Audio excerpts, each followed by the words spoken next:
Hey there, it's Archer Dragon, and today I'm going to be starting off with a new series I'm going to be making. I'm going to be basically recreating Mario Party minigames. And for today, we're going to be recreating a Mario Party game called Bowser's Big Blast. And since I'm not going to be making Bowser, because it's my Minecraft version, it's going to be Creeper's Big Blast.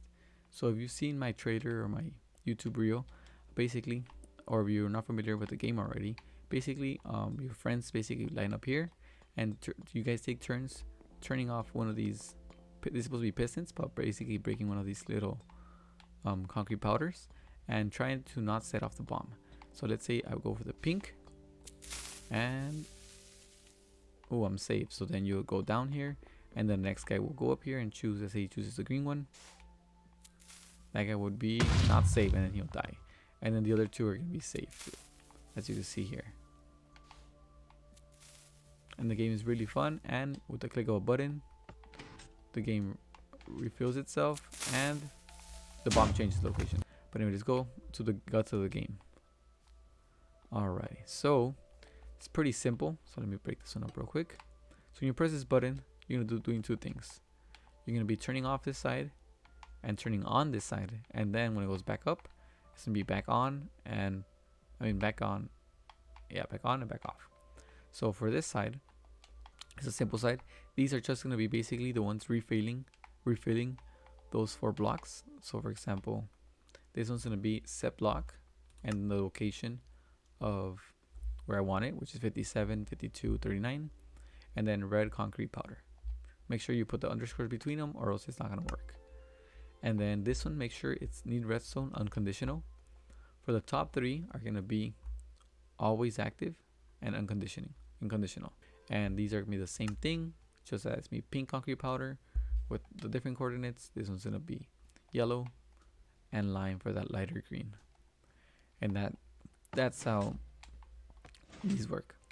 Now for this side, each time you click it, you're going to turn on these. And since you have a redstone torch here, when this turns on, this one actually turns off and then turns off this. The reason why you want it off is because every single time that this cycles, this is either going to be a wooden sword, or a piece of grass block. And every single time it will cycle up and down. If, for instance, right now it's the grass block. If the grass block goes up, it gives a power of 1. So this repeater, it's a repeater, right? Redstone comparator, sorry. The comparator is going to read 1 because it's only 1 block, and it's going to turn this one on. And when this one's on, this half of the game is going to turn on. So this is not going to be in one of these two. So from here, it goes right here, and it does the same thing. So it's going to input, now it's a glass block or a wooden sword. And if it's, right now, as you see, it's a wooden sword, it gives an output of 3. So 1, 2, 3, and it'll be the orange one. If in case of, instead of the wooden sword, it would have been the glass block, this one would have been activated, and we would have this one on. And that's all the same thing for the other one. So for the other one, when this one turns on, you'll turn this one off because it's going to intersect it, because this one has 1 tick delay. See how it's not touching the stick? Here it is touching. So this one's faster than that one. So if it would have been a 3, it would have gone up here, turn this side of the game off, and only have this one. And this one's be the same thing, 50-50. Right now, none of them are up since there's no power. But if I would have added power, let's just say I put power right here. Now, oh, you saw that the grass went up. So since the grass is up, it's gonna go to this first one. This one gets activated. If the other one, hopefully, yeah, perfect. If the other one goes up, which is a sword, now it does 3. It blocks that one off, so there's no power for this one. And now this one is the one that has the bomb, or the one that activates the bomb.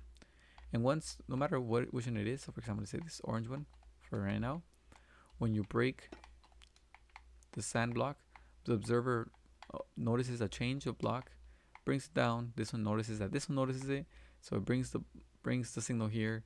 This one does the same thing as these 3, so it brings the power here. So once you break this one, it says here, it goes here, and since this block is up because it's been activated, it goes to the death one. But for now, all of these have a play sound. Open it up. Play sound space random dot fuse at A, which basically makes a little TNT noise. Usually when you get close to a creeper, it makes a little noise. and that one. And then and once this one's on, once this one's up, the redstone will go through this one and go to these 4. These 3 are just decorative. This is the only one that actually matters. So for the first 2 is the same one, so it's a little big one. So let me show you what it is. It's particle, Minecraft, then the 2 little dots, not sure what that's called, I think it's a semicolon, then dragon underscore death underscore explosion underscore emitter, minus 67, minus 49, minus 35 and a half. The reason why I have 35 and a half is because my creeper is I think it's like 6 blocks wide. I want it to be between the 6 blocks, but it doesn't matter. You guys don't have to worry about the thing because you guys can make yours any size. And since I think the explosion is a bit small, especially for the big size creeper I made, I actually made 2. This one's the exact same thing. The only thing the difference is this minus 45 on the y-axis. That one's minus 45, and on this bottom one I put a minus 49 just so the explosion could look a bit bigger and fill the whole head of the creeper. And then for these 2, the bottom one's the one that's actually important. So it's the one that says /kill at everyone that's in a radius of 12. The reason why is because if you don't put the radius 12 one, they're all gonna die instead of just the one that's up here next to the creeper. And then this top one is just so it could sound a little bit nicer. I put a play sound random dot, make sure the dot's in the middle, explode at E. So basically it makes explosion noise. So that's gonna sound like this. Oh, but since it's a chain, make sure it's a chain, always active and unconditional. Like that, you can't just do what I did and try to activate it to the top. You have to activate it from the bottom one. So like that. All right, and then the explosions, they don't do actually any damage. So although you can see an explosion, it doesn't actually affect anything.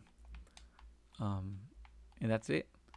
Basically, this sets it up from the beginning. Oh, this resets the game by putting the blocks back in place. This one is a 50%.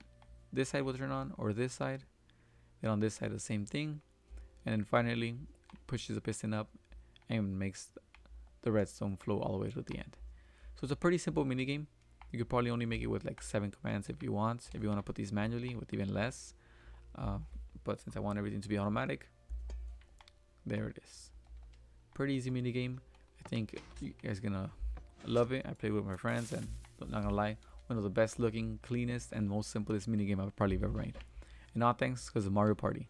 So if you guys want to see more Mario Party mini games recreated in Minecraft, please hit the comment and subscribe, and I'll see you in the next video.